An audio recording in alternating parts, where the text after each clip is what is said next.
Hello and welcome to our audio essay on public administration. Public administration is considered to be an activity of a social life. It began with the formation of a family, to the clan, to the tribe, or even to a state. With the passage of time, there appeared a difference between public affairs and private affairs. The management of public concerns became the public administration, which concerned the head, the leader, or the ruler of the state, and management which related to the private affairs called the private administration, which was concern of the people individually or collectively. The evolution of public administration takes us back to the ancient civilizations of Egypt, China, Indus, and Mesopotamia. These civilizations were strong kingdoms and empires.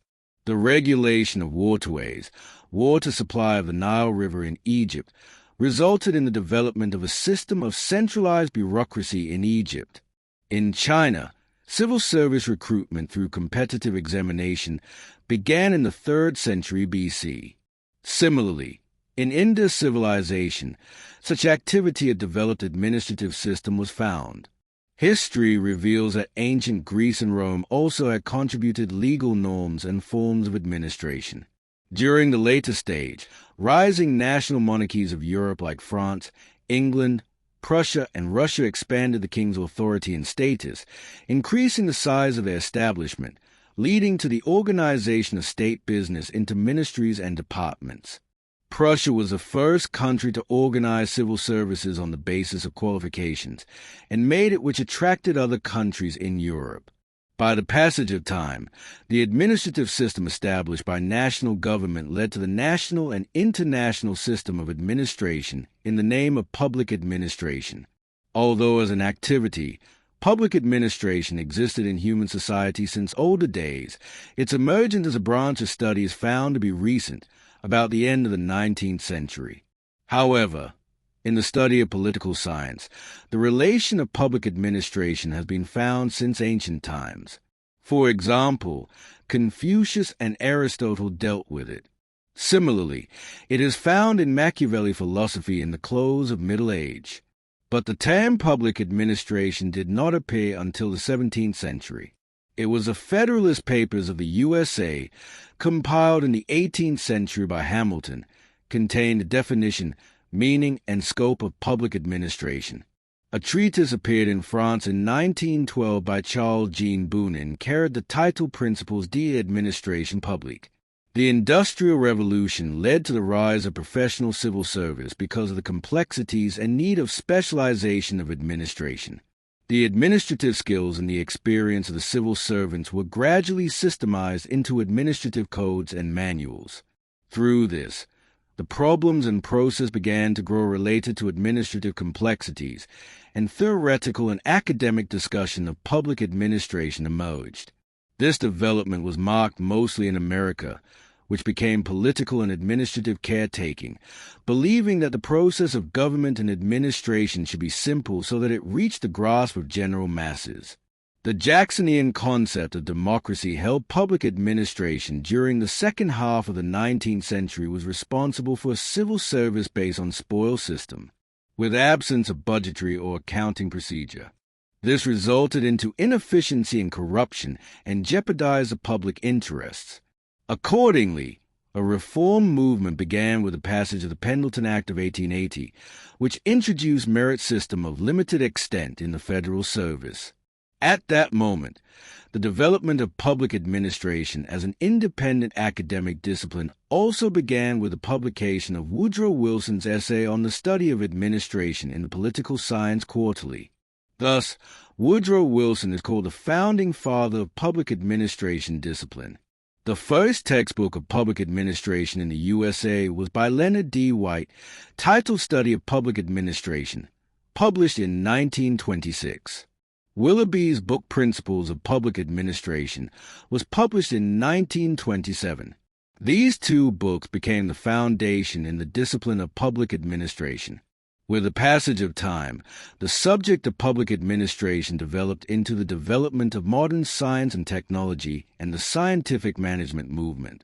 The writings of Woodrow Wilson, White, Willoughby, Gulick, and Fayol emphasized that public administration was a separate activity with its own field and principles. It was demarcated on the basis of the distinction between politics and administration. The field of politics was policy-making, while that of administration was execution of policy. Both should not interfere or influence each other for a better democratic process. Administration has its own techniques and is independent of the form of government under which it functions. Its objectives are economy and efficiency, and its principles and techniques are determined by these objectives. The corruption in political life and distrust of politicians led to the enforcement of non-political views of administration. The scientific management movement, through the writings of Frederick Taylor at the end of the 19th century, emphasized that there was always one best way of doing things. Administration was nothing but management, and it is possible to manage everything with principles. There are several characteristics of public administration in recent study of the subject. Public administration is no longer regarded as a distinct unit. Rather, it creates interaction and administration between the people inside the organization and outside the organization. Administrative relations are not planned from above and serving the purpose of all the participants. Rather, there is a conjunction with equal legitimate aims of all the groups concerned. The separate studies of public and business administration have tended into a single science of organization, which is applied to both public and private activities. Administrative studies have moved away from traditional scholastic methods into the fields of psychology.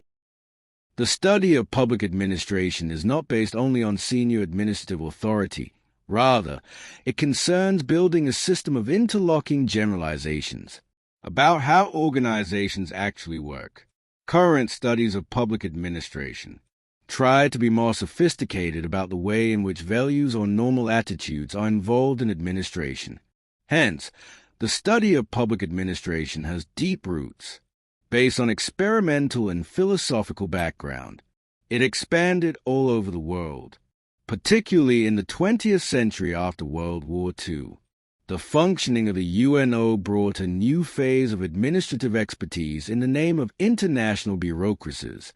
The newly founded independent nations in Asia and Africa after World War II experienced a depth of administrative capabilities learning from their European masters. Thus, the rise of bureaucracy all over the world brought a new life to public administration globally. The subject of public administration as an independent field of study spread rapidly in the 1950s when developing nations started expansion of its teaching in universities with the help of American academic expansion. Today, public administration is taught in almost all major universities as an independent field of study. As stated earlier, it has expanded as a management science and covers not only public administration but all aspects of administrative responsibilities such as accounting, marketing, human resources, local government, financial administration, comparative administration, statistical analysis, and research methodology. In short, public administration has become a much wider field of study, focusing attention on all sorts of administration, public or private. Thank you for staying till the end. If you enjoyed this, stay connected. More content like this is coming soon, and I'll see you next time.